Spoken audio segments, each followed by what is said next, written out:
আসসালামু আলাইকুম। এই ভিডিওতে আমি আপনাকে দেখাবো কিভাবে ওয়ার্ডপ্রেস ওয়েবসাইটে অর্ডার ম্যানেজ করতে হয়।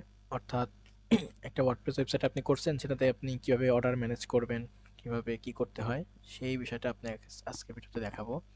তো প্রথমে আপনার ওয়ার্ডপ্রেসে লগ ইন করার অবস্থা থাকতে হবে। লগ ইন করার পর নিচে আসবেন, আসার পর ও কমার্স থেকে অর্ডার দেখেন, এখানে দুইটা অর্ডার আসছে, তাই এখানে দু দেখাচ্ছে। তো অর্ডারটা হচ্ছে আপনার ওয়েবসাইটে যখন অর্ডার হবে, অর্ডার পরে আপনি অর্ডার অপশনে আসবেন। এখানে যদি কোনো অর্ডার থাকে তাহলে আপনি এখানে অর্ডার দেখতে পাবেন। যেমন এখানে অর্ডারটা রয়েছে। অর্ডারে যদি কোনো আইডি নাম্বার থাকে, সেটা হচ্ছে এটা আইডি নাম্বার। এই যে হ্যাশ 1416 1415, এগুলো হচ্ছে আপনার অর্ডার নাম্বার। তো যে কোনো একটা অর্ডার আপনি এখানে ম্যানেজ করতে পারবেন। সো কয় মিনিট আগে অর্ডারটা হয়েছে বা কত ঘন্টা আগে হয়েছে, কয় তারিখে হয়েছে, এখানে ডেটটা থাকবে। স্ট্যাটাস কি অবস্থায় আছে, এটা ক্যান্সেল না কমপ্লিট নাকি, কত টাকার অর্ডার হয়েছে, এবং এখানে কুরিয়ারে আপনি অর্ডারটা পাঠাইতে পারবেন বা কুরিয়ারে আপনি দিতে পারবেন। এটা অন্য প্রসেস, যেহেতু আপনার কুরিয়ার ইন্ডিকেশনটা এখন আছে কিনা দেখতে হবে। যদি ইন্ডিকেট করা থাকে, সেক্ষেত্রে আপনি এখান থেকে send with Pathao, send with street fast, দুইটা অপশনই থাকবে, দিলেই কুরিয়ার চলে যাবে। তো অর্ডারটা কীভাবে ম্যানেজ করবেন সেটা একটু দেখাবো আপনাকে। তো কুরিয়ারে যদি অর্ডারটা ম্যানেজ করা থাকে, সেক্ষেত্রে আপনাকে ম্যানুয়ালি এখানে ম্যানেজ করার দরকার হয় না। আপনি জাস্ট সেন্ড উইথ কুরিয়ার বা সেন্ড উইথ পাঠাও দিলেই হয়ে যেতেছে। আর যদি নিজে নিজে যদি কোনো অর্ডার ম্যানেজ করতে চান, আমি এই জন্য আজকে ভিডিওটা করা, সেটা হচ্ছে আপনি নিজে নিজে আপনার অর্ডার ম্যানেজ করবেন। তো টেস্ট অর্ডারে এখানে জাস্ট সিম্পলি ওপেন করবেন।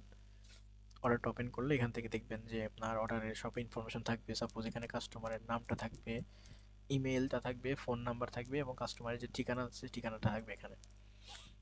আর এটা হচ্ছে আপনার প্রোডাক্টের নাম থাকবে, কোন আইটেমটা সে অর্ডার করছে সেটা দেখতে পাবেন, ডেলিভারি চার্জ কত সেটা দেখতে পাবেন, সব মিলে টোটাল কত আছে সেটা দেখতে পাবেন।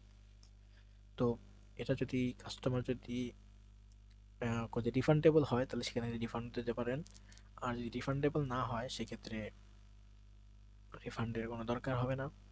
তো সিম্পলি জাস্ট যদি অর্ডারটা যদি এরকম হয় যে কাস্টমার অর্ডার করছে, অর্ডারটা আপনি কমপ্লিট করতে যাচ্ছেন, সেক্ষেত্রে আপনি জাস্ট স্ট্যাটাস এখান থেকে কমপ্লিট দিতে পারেন, অন হোল্ডে রাখতে পারেন, বা প্রসেসিং রাখতে পারেন, যেটা ইচ্ছা সেটা আপনি এখান থেকে করতে পারেন। সো আমি কমপ্লিট করে দেখাচ্ছি, আপডেট করে দেখেন, এটা আমি আপডেট করে দিলাম, স্ট্যাটাসটা চেঞ্জ করে দিলাম। এখন আমি যদি একটু রিলোড দিই আগের পেজে এসে, দেখেন আমার অর্ডারটা কিন্তু এখানে কমপ্লিটেড শো করবে। এই দেখেন অর্ডারটা কমপ্লিট হয়ে গেছে, মানে এই অর্ডারটা কমপ্লিট। যদি এরকম হয় যে কোনো কাস্টমার আপনার অর্ডারটা ক্যান্সেল করে দিছে, তো সেই ক্ষেত্রে আপনি এখান থেকে ক্যান্সেল করতে চান, সো অর্ডারটা ক্যান্সেল করতে পারেন, আপডেট দিলে ক্যান্সেল। যদি মনে হয় যে আপনার কোনো কাস্টমার অর্ডারটা রিফান্ড করতে চায় বা রিফান্ড করছে, সেক্ষেত্রে আপনি এখানে স্ট্যাটাস পেয়ে যাবেন, অনেক স্ট্যাটাস আছে। এই যে রিফান্ড আছে, ফেইল্ড আছে, অনেকগুলো অর্ডার অপশন আছে। তবে যদি মনে হয় যে কাস্টমার কিছু পেমেন্ট পরে দিতে চায়, পেন্ডিং পেমেন্ট, সেক্ষেত্রে পেন্ডিং পেমেন্টও রাখতে পারেন, যেটা আপনার প্রয়োজন হবে সেটা আপনি এখানে ব্যবহার করতে পারবেন।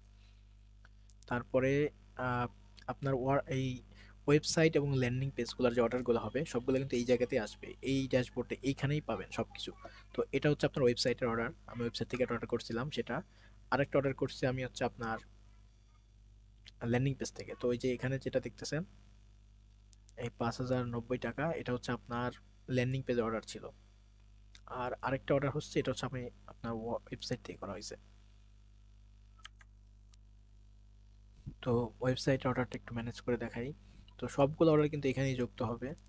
তো এই যে টিভি লিঙ্ক রোড, এটা হচ্ছে আপনার অ্যাড্রেস, এটা হচ্ছে আপনার এই প্রথমটা হচ্ছে আপনার নাম, ঠিক আছে, আর এটা হচ্ছে আপনার অ্যাড্রেস ল্যান্ডিং পেজের ক্ষেত্রে।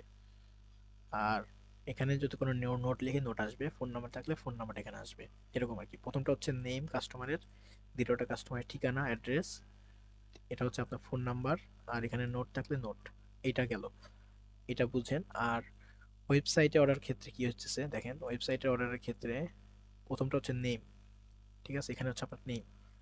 আর এখানে যে কিন্তু অ্যাড্রেসটা ছিল, এটা হচ্ছে ল্যান্ডিং পেজের অর্ডার করলে এখানে অ্যাড্রেস আসবে, বাট যখন ওয়েবসাইটে করবে তখন কিন্তু এই জায়গাতে কিন্তু আপনার অ্যাড্রেসটা শো হবে না, অ্যাড্রেসটা শো হবে একদম নিচে এসে, ঠিক আছে, একদম নিচে। আর ল্যান্ডিং পেজের ক্ষেত্রে উপরে যাবে। আর এখানে ফোন নাম্বার তো ফোন নাম্বার থাকতেছে, এটাতেও ফোন নাম্বার, ইমেল তো ইমেলই থাকবে। তো এটাই একই প্রসেস, মানে ওইটাতে হচ্ছে আপনার ল্যান্ডিং পেজ অর্ডার করলে উপরে অ্যাড্রেস যায়, আর ওয়েবসাইটে অর্ডার করলে আপনার ফিল্ডটা আসে নিচে, ঠিকানা। তো এটা উপর নিচে হয় অনেক ক্ষেত্রে, সো এটা বিষয় না। সো অর্ডার ম্যানেজ করে এইভাবে ম্যানেজ করে, প্রত্যেকটা অর্ডার আপনি এইভাবে ম্যানেজ করতে পারবেন ম্যানুয়ালি চেক করে করে। আর এখানে বিকাশ, রকেট, নগদ থাকলে সেক্ষেত্রে দেখা যাবে যে আপনার বিকাশের ট্রানজ্যাকশন আইডি যুক্ত হয়, বিকাশের নাম্বার যুক্ত হয়। ওই অপশনগুলো অফ রাখা হয়েছে, তাই এখানে আসে নাই। ওগুলো যদি দেওয়া হইতো, অবশ্যই এখানে আসতো। তো এই হচ্ছে অর্ডারের ম্যানেজের ভিডিওটা। তো ভিডিওটা এতটুকুই থাকবে। আল্লাহ হাফেজ।